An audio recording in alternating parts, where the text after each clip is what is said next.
Start your countdown to the most delicious Sunday of the year at Whole Foods Market. The Easter in Bloom event is on. Experience it in stores from March 29th through April 11th with irresistible deals and delights store-wide. Save on feast-worthy animal welfare certified meats like spiral cut ham and boneless ribeye. Then add a flash of green to the scene with savings on organic asparagus. Too busy to cook? Don't sleep on their crowd favorite catering. Find all of that plus Source for Good floral bouquets and more at your local Whole Foods Market.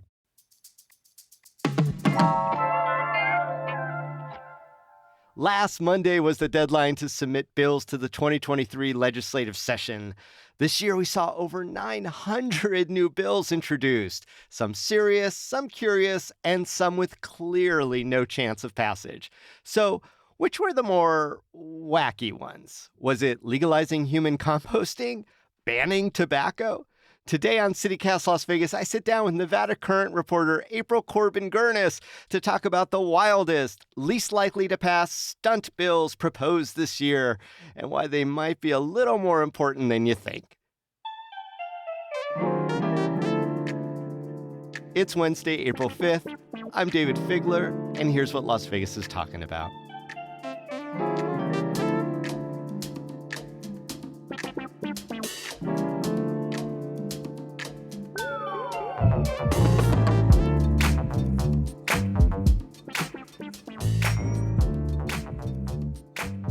April Corbin Girnus, welcome back to CityCast Las Vegas. Oh, thanks for having me back. Well, you know, we're going through some bills in the legislature. They're coming fast and furious. Way too hard to keep track of all of them, but that's why we got you, April. Oh, great. That's a lot of pressure on me, but I'll take it. No. Well, I think you're up to task. So let's go right into some of the most out there bills this session. Yeah. I mean, the question is how you define out there, right? I think one of the things that we could define that as is people introducing bills that have absolutely no future of going forward. Like there are just, dozens upon dozens of bills that are just dead on arrival. Like a lot of, frankly, the bills from the Republicans, right? Because the Democrats have control of both chambers of the legislature, and they're not going to let some of the more conservative bills through. They're never going to give them a hearing. They're sort of dead on arrival. So, well, on that point, it does seem the governor is pushing some of those measures, not just from his own proposals, but from his, I guess, allies on the Republican Party in the legislature. Mm-hmm. Besides being in the minority party of our state legislature, what else would make something dead on arrival or out there for you? I think that this might make some Democrats mad, but our Nevada Democrats are fairly moderate. So a lot of the more progressive policies don't really sometimes get the weight and the hearings that they might like because the Democrats simply aren't that progressive. Despite what the Republican commercials say, it is not full of AOCs or Bernie Sanders, you know what I mean, in Carson City. It is pretty moderate, and Democrats love to talk to stakeholders and community members and business leaders, and they love to water down bills and make concessions, which they think is good for Nevada. There's an argument to be made for that, but it's certainly curbs some of the stuff that a lot of really progressive people would like in terms of like housing bills and criminal justice things. They're not going to touch some of those things just because it's too controversial for them, and it'll rub the wrong people the wrong way, Well, let's talk about the things that people are talking about. Some of the examples now of what you're considering to be maybe dead in the water, what I might call wacky efforts, maybe even silly. What are some good examples of bills that are floating around being discussed but just don't have any chance of going forward? There is and I think you guys have talked about it on the show before, there was a Assembly Bill 186, which is from Assemblywoman Kasama, that would have banned restaurants from serving water to people unless they were sort of explicitly asked for them. It's been the butt of a lot of jokes, I think, this legislative session. Excuse me, waiter. Can we conspire so I could get a glass of water, please? Yeah, and obviously it's modeled off of bills that have been introduced elsewhere, but the glaring thing that makes it really funny here is that Nevada, Southern Nevada in particular, is world-renowned for its ability to recapture water that is done that. So as long as you go to a restaurant and they give you a glass of water and you don't throw it out the window onto the sidewalk, like they let you put it back in a sink, like it's going to be fine, and that's not where our water problems are from. So that bill sort of, it was the butt of a lot of jokes, I think, just because it's really short-sighted and sort of ill-advised. We have a lot of water problems, and that's certainly not going to fix it. But we're also very thirsty people, and a lot of us don't take care of ourselves, and it's nice to be reminded with a glass of water.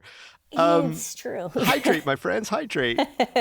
All right, what's another one in this session? Some people have sort of made fun of this effort to ban tobacco products, and it would sort of set a deadline for getting rid of a lot of, especially flavored cigarette products and tobacco products by the year 2023, I think the year is. And that's another one of those bills that is probably not going to go anywhere because that makes the state money, and people would be up in arms about that. In addition, the businesses would be mad because businesses sell a lot of tobacco products. In another bill hearing that I covered earlier this session, the Convenience Store Association said that it's like 1/3 of their revenue is from cigarette products, not including fuel, I guess. But I mean, like, in terms of if you're walking into the convenience store, chances are you're going to buy a cigarette or whatever. So it's a huge business for those mom pop 7-Elevens or whatever. So that's not going anywhere, right? It's one of those bills that is introduced to make a larger point, which is like tobacco is gross.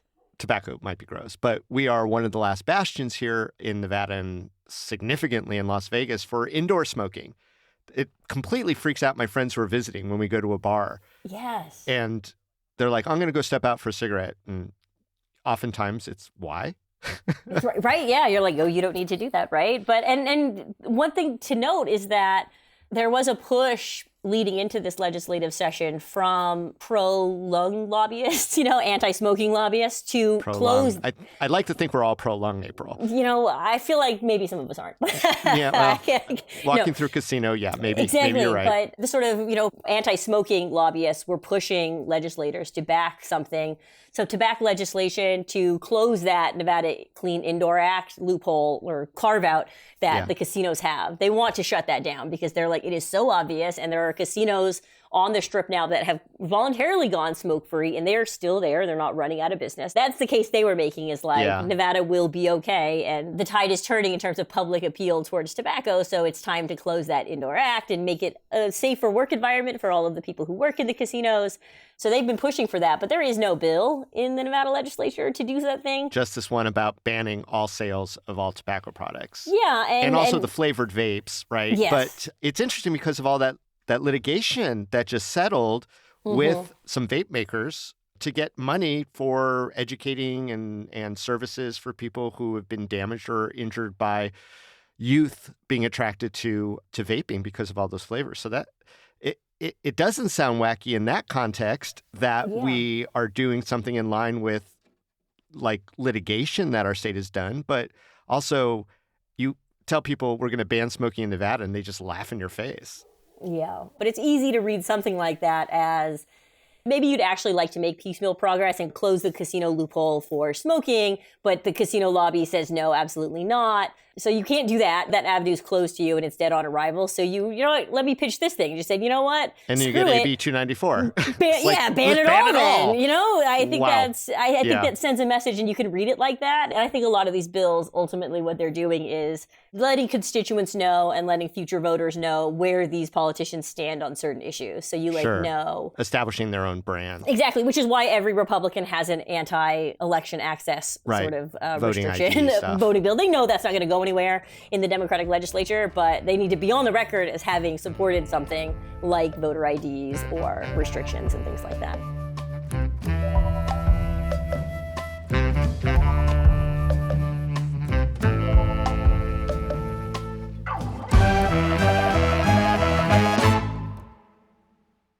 Start your countdown to the most delicious Sunday of the year at Whole Foods Market. The Easter in Bloom event is on. Experience it in stores from March 29th through April 11th with irresistible deals and delights store-wide. Save on feast-worthy animal welfare certified meats like spiral cut ham and boneless ribeye. Then add a flash of green to the scene with savings on organic asparagus. Too busy to cook? Don't sleep on their crowd favorite catering. Find all of that plus Source for Good floral bouquets and more at your local Whole Foods Market.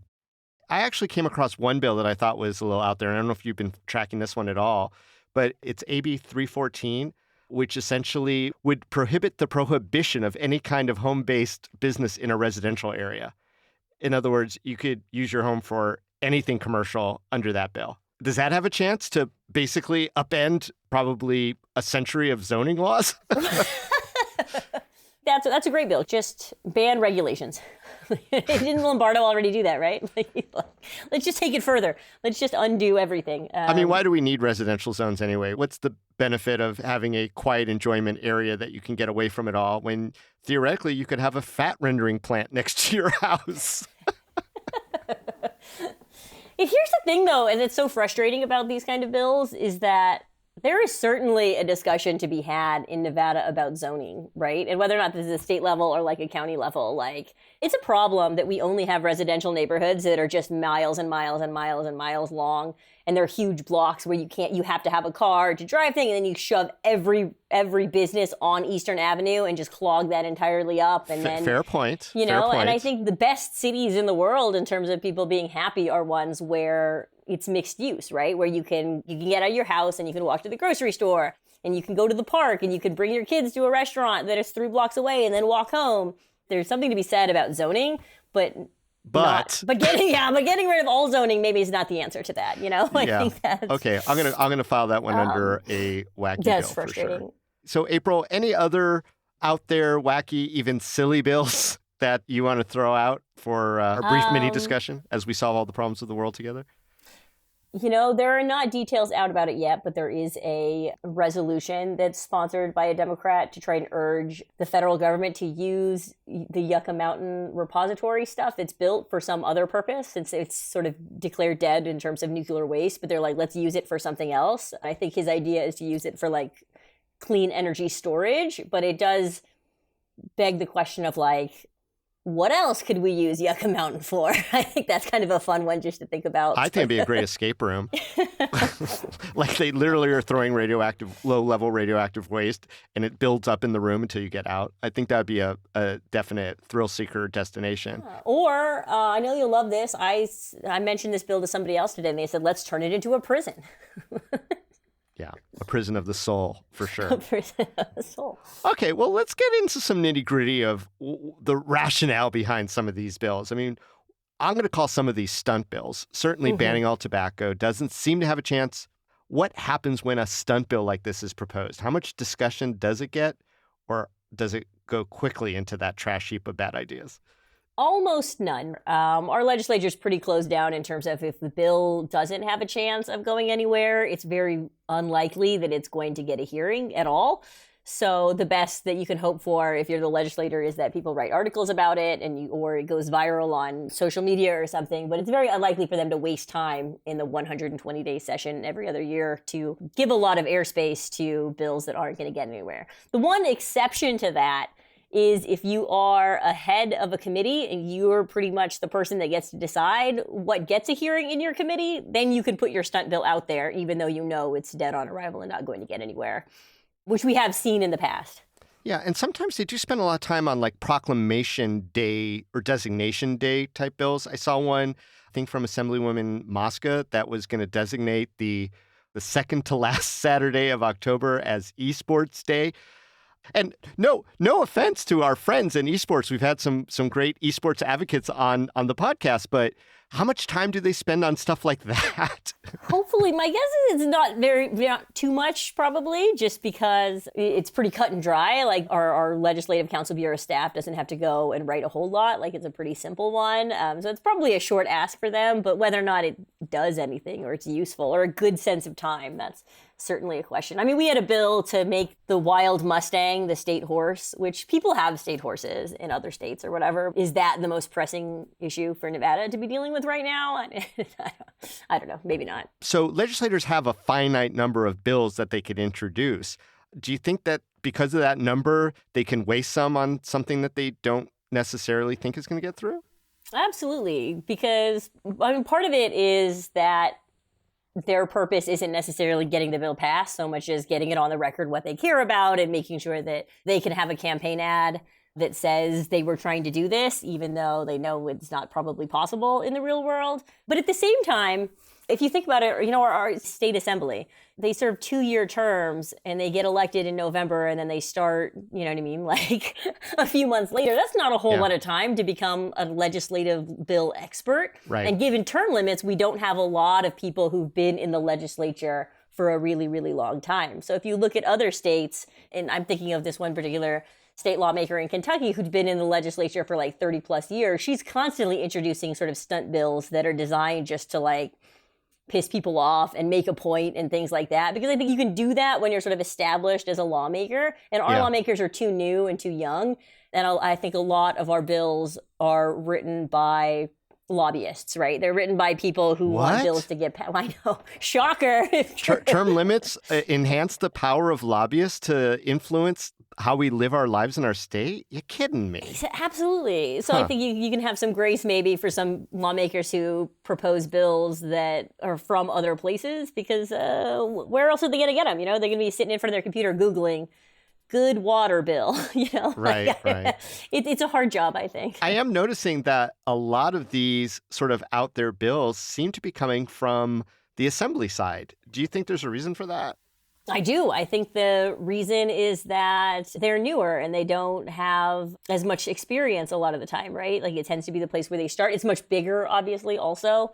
But the big stuff tends to come from the Senate, the weightier stuff and things like that. And so the Assembly, you can have a little more fun, I think. But I think it just comes down to the fact that a lot of, especially this session, a lot of the lawmakers are brand new. There's a huge turnover in terms of the Assembly. So these people who are citizens, they're regular everyday people one day, and then they're lawmakers the next day, they don't have a lot of lead up time to figure out what kind of bills they want to produce. And so they have to do something. So pressure cooker to shoot their shot, because they might be gone in 2 years, who knows? And you do get some intriguing legislation offerings. One I saw was AB 289, which is the human composting bill. Yeah. Where, you know, human remains can be taken and repurposed into a soil enhancement. Yeah. See, I love that. Do that to me. I'm okay with that one. You know, I'm kind of on that level too. It's like, make my garden in my backyard go on forever with me as its essence. But I think that some people might think that that's a strange way for a legislator to spend their time. I mean, we're clowning around. We're calling these bills kind of silly or wacky, but is it unfair to the sponsor? Do you think some of these bills are really coming from a place of genuine community concern?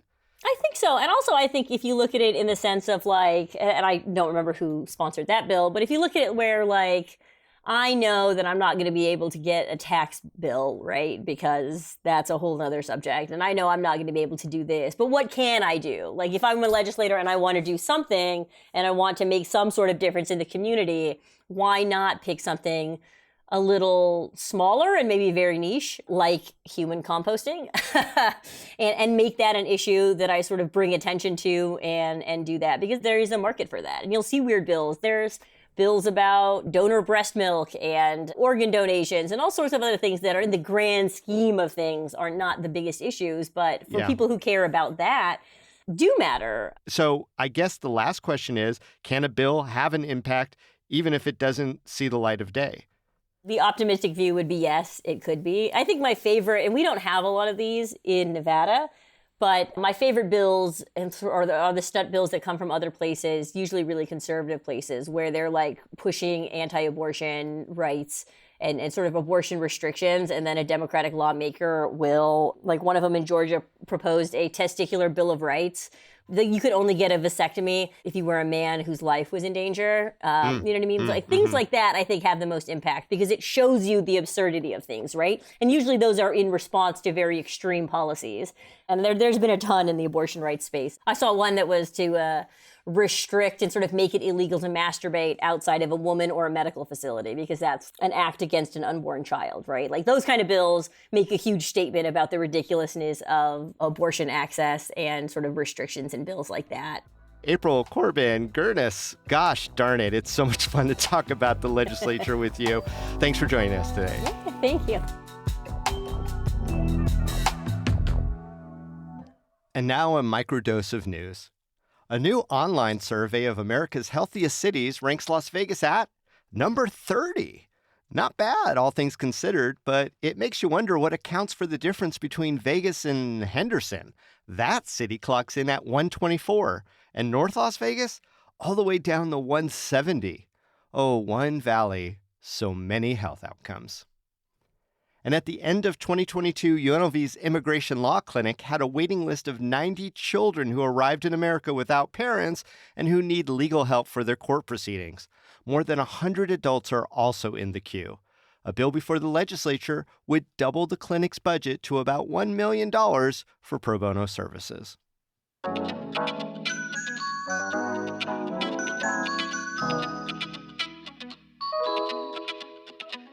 That's all for today here on CityCast Las Vegas.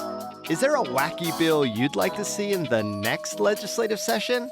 Drop it on our social media and tag us at CityCast Vegas, both on Twitter and Instagram. And as always, tell a friend about this episode, rate the show, and leave us a nice little review. Don't forget to subscribe to our morning newsletter, too. We'll be back tomorrow morning with more news from around the city. Take care.